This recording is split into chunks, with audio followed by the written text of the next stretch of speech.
Identify the equilibrium constant and initial partial pressures. The balanced gas phase equilibrium reaction is 2xy is in equilibrium with x2 plus y2 quad k, P equals 230. The initial partial pressures from the table are Pxy equals 0.010 atmospheres, Px2 is equal to 0.20 atmospheres, Py2 is equal to 2.0 atmospheres. Understand the concept of the reaction quotient. Qp, the reaction quotient, Qp, has the same mathematical expression as the equilibrium constant, Kp, but uses the initial partial pressures of the gases, rather than their equilibrium values. Comparing the value of Qp to Kp allows us to determine which way the system must shift to establish equilibrium. If Qp less than Kp, the reaction shifts forward to the right to make more products.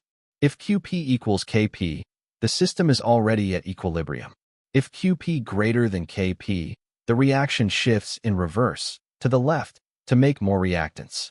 Calculate the value of Qp. Write the pressure expression for this reaction and substitute the initial values.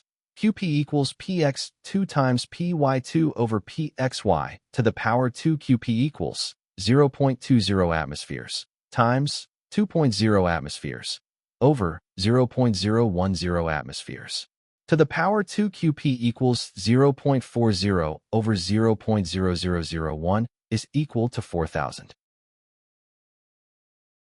Compare Qp to Kp and determine the shift. Our calculated Qp equals 4,000.